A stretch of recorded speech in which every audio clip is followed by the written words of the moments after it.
Celebrating Earth Day every day on Wish TV. Brought to you by Eskenazi Health, Recycle Force, and Land Pros. Well, good evening to you and welcome to Celebrating Earth Day Every Day. I'm Alexis Rogers. And I'm Phil Sanchez. Earth Day celebrations have continued to expand in size and reach since the movement began back in 1970. And now countries across the globe and billions of people join together every year to focus attention on one common goal: how to protect our planet. And tonight we introduce you to some local companies whose environmentally friendly initiatives are making a big difference right now in our community. And we meet individuals who are doing their part to make a difference, because even in the smallest act can help change the world. So in the year 2000, the U.S. Green Building Council helped create a rating system for green buildings. That was the start of leadership in energy and environmental design, better known as LEED, a highly sought-after award. Yeah, we go behind the scenes inside the first hospital in Indiana that achieved the coveted LEED award. Their focus has continued to be on the health of their patients and the world that they live in. This amazing facility we're very proud of because it's a LEED certified facility. When we plan this facility and even plan future facilities, our goal is to make our hospitals energy efficient and as environmentally friendly as possible. It goes along with our mission and vision of safe patient care and a safe environment and a clean environment for people to be in. What makes this building so unique is the thought process that was put into it when it was designed. I think we're mainly one of the only in the Midwest that are 100% outside air intake.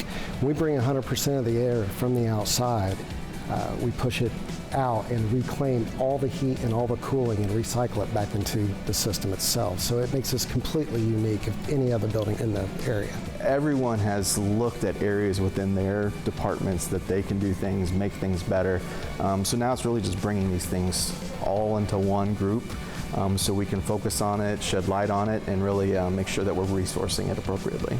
The Sky Farm is quite amazing, has a beautiful view. We have about 5,000 square feet of growing space, plus space for you to walk around. But with that 5,000 square feet, we normally get around 4,000 to 4,500 pounds of food. And we use that within our dietitian classes here at Eskenazi. We talk about what the students or our patients liked in the following year and what they wanted more of the next year. And then I adjust what I decide to grow. Every year we do try to emphasize one or two different plants. Last year we had a lot of eggplant, and that's kind of what we emphasized that year. Haven't decided this year, but I have a feeling it might be tomatoes because they're doing really well inside. You know, they still need to be inside because of the cooler weather. So behind me, I have some flowers, a ton of our peppers, both hot and sweet. They're doing really well. We have some basil down here and some eggplant. Behind you are my tomatoes that I'm potting up because they got a little tall, started touching the lights, and they needed some more space.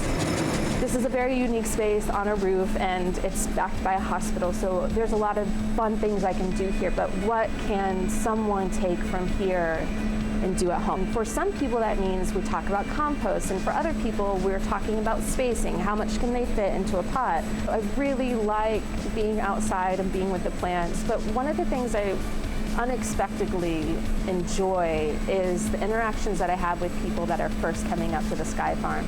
Whether it be patients, employees, or the students in the classes, I am constantly looking down and pulling weeds, and I have my to-do list in the back of my head, and then someone comes on, and the joy that they show on their face when they see the space for the first time is something I never expected to experience, and I really love that little moment. When we come back, we'll find out how the hospital is using a revolutionary food digester to solve a common problem. That and much more as Celebrate Earth Day Every Day continues. Celebrating Earth Day every day on Wish TV. Brought to you by Eskenazi Health, Recycle Force, and Land Pros. Welcome back to Celebrating Earth Day Every Day. It's hard to imagine how many meals a hospital serves every day, but the number is huge, and so is the number of dirty dishes. I can only imagine. They also invited us into the kitchen to see how they handle thousands of dishes and still save energy. We brought in some custom design equipment from Germany that reduced our footprint across water, electricity, chemicals, by 50%.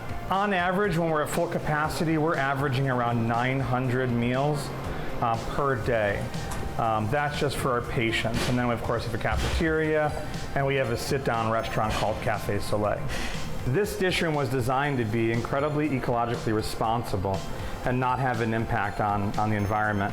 Jamal, our team member over here, he's gonna load basically some dirty dishware, and it travels all the way down here to the bottom. It takes the exhaust steam and it uses it to heat the rest of the base for washing. So that's where they get that water reduction, that steam reduction. So we have all the cooking that happens, and we have a pot and pan machine. Is 50% reduction in all of its usages. This is extraordinary, but we actually have our crown jewel, which is the X-Bio digester. It's the one and only of its kind in the entire world. X-Bio manufactures digesters, and the digesters process waste food. Food waste is put into our digester, and it is turned into gray water within 24 hours or less. We were asked to come in to help Ashkenazi solve a problem, which was how to minimize the environmental impact on food waste. We know that food waste, if it goes into a landfill, becomes methane. And methane is a greenhouse gas, 20 times more dangerous than carbon dioxide. The United Nations recently released a statement that said landfills globally produce 10% of the methane that is introduced into the atmosphere. So by diverting food waste from landfills, we'll reduce methane. They already capture virtually 100% of the food waste and deal with it as a ground product. But they didn't want to continue to put it down the drain because of the environmental impact. So we were able to partner with them and come up with a system that integrated what they were already doing with our digester. This is the only system in the world that has what we call direct feed. So the normal method of depositing food waste is to, and you can see by the open lid, someone would literally have to lift a bucket of food waste and put it into our digester. This system allows us to be pumped automatically through a grinder up and over the ceiling into this side feed pipe, and the food waste is directly loaded in. So there's no touching the food waste, and it captures 100%. We have a strong mission to be as basically stewards of the community and stewards of the environment. And so all this equipment is truly an expression of that, and the team members in the dish room are such a fundamental part of a working hospital. And they're often, it's a dirty, not fun job. In this way, all of our team gets to be part of our pride values of innovating and making a difference for Marion County and the state of Indiana, right here in this room. When celebrating Earth Day returns, Master Gardener Carrie Petty invites us into her garden for some earth-friendly tips. Green thumb or not, you'll enjoy this. We'll be right back. Celebrating Earth Day every day on Wish TV. Brought to you by Eskenazi Health, Recycle Force, and Land Pros. Welcome back. You know, there's nothing like getting your hands dirty with some healthy Mother Earth. Oh yeah, get all up in there. And Master Gardener Carrie Petty has tips to help you make the most of what you already have in your garden. Oh my gosh, this is such a special day for me. I am so happy you're with me in the garden today. I can't even stand it. We're at my home here, and this is late, maybe April, mid-spring, and everybody always asks me, Carrie, what in the heck do I do with my daffodil bulbs when they're finished, or any bulb for that matters? So that's what we're going to talk about. Two things, our bulbs, and also when you buy plants, how to get a little more bang for your buck. So with your bulbs, these daffodils are just so healthy and gorgeous. Look at that. And you just want to slowly work them apart like this. And when they're done blooming, to be divided, you want to move your mulch away and divide them one by one. And then what you'll do is they'll grow. Do you know what? Bulbs create bulblets out of the side. Oh, that might be one right there. And then you want to plant them about 8 inches deep. I'm not going to do that now. And you want to get them in there and get all those roots tucked in and cover them up and then remulch them, get them watered in. Do not, my people, cut this greenery until it dies to a brown. That greenery brings in all the fertilization and it makes the bulb swell and get fat before it has to go to sleep in the winter. That's really important, so don't cut those greens back. Tip number one. Tip number two, when you go to the garden center and you buy this fabulous, I think this is a dianthus, it's fabulous, part of the carnation family, one thing you can do is find a place in the center. I know this looks really brutal, but my friends, you can take a divider and you can cut this in half and you can divide your perennials and make 2 plants out of one to get more bang for your buck. That way you're stretching your dollar. The third thing I want to tell you is sustainability is so critically important in Earth Day. We want to make sure that we plant indigenous friends like the columbine or the liatris or what else, the purple coneflower. Those are things that were born in my hometown. We want to make sure that we plant indigenous friends in the garden to keep that sustainability on this Earth Day. All right, when we return, we visit an award winner recycling facility that is turning e-waste into gold. And helping rebuild lives in the process. It's pretty cool. We'll be right back. Celebrating Earth Day every day on Wish TV. Brought to you by Eskenazi Health, Recycle Force, and Land Pros. Reduce, reuse, recycle. We all know that it can make a very big positive impact. So we visit one local company that is helping to reclaim our environment while rebuilding the lives of formerly incarcerated men and women and their families. Well, welcome to the Recycle Force warehouse. Behind me, I have our data secure cage where we partner with local corporations as an end-of-life facility for the devices and technology and electronics they have that need to be destroyed and go away, and also have any corporate intelligence, data, and information completely destroyed, which is what we do. We will go where you are and meet the need that you have. So we're not just an entity that's confined to Marion County. We know we have a lot of other competitors in the market, but the way that Recycle Force is a little bit different is that it's kind of a 1-2 punch where we're able to not only do the service that you need to have your data destroyed, but we're also able to make a social impact. What you hear is a forklift going beep beep.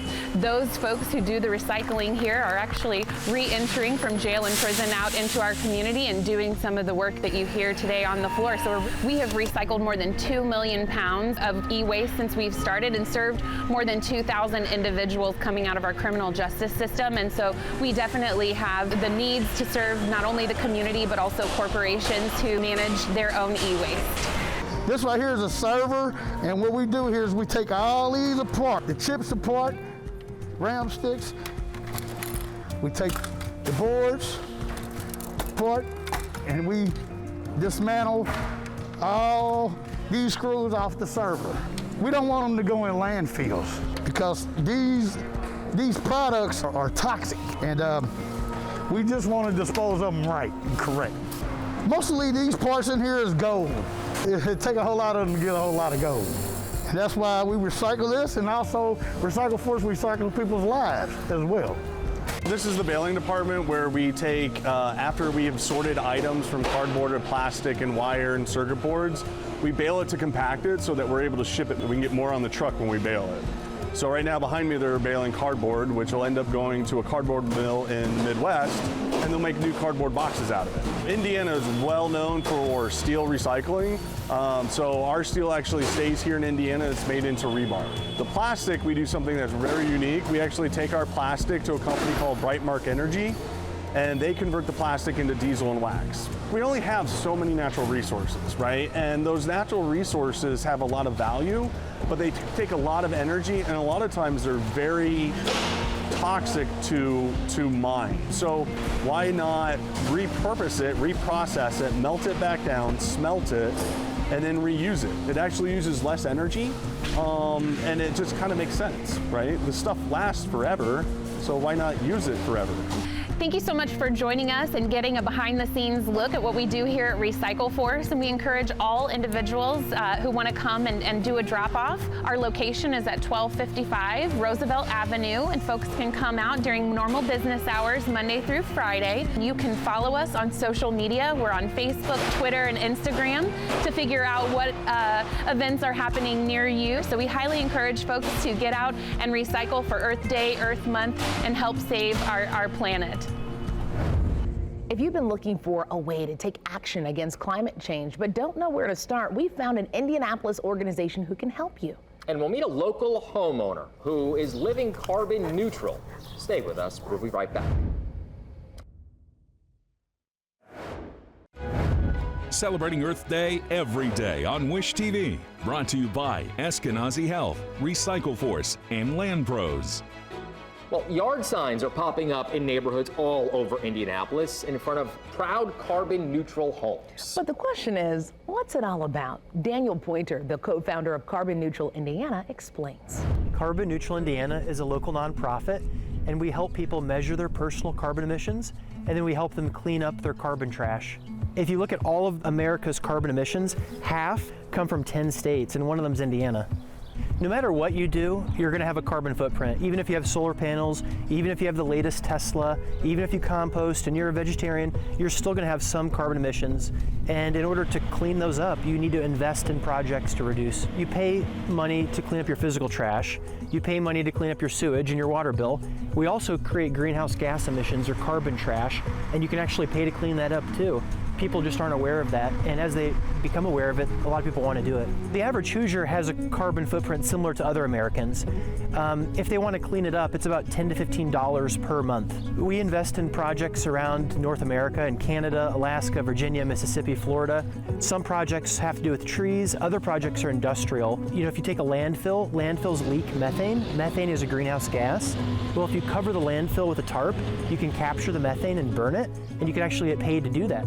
For the past year, we've actually been working with Indianapolis Parks and Eli Lilly to create a local carbon offset project. So eventually, the money can stay here in Indianapolis to preserve and expand urban trees.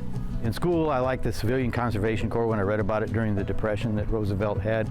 And then my grandparents were on a farm in South Dakota during the Dust Bowl, and the wind erosion out there was phenomenal. The soil erosion was phenomenal.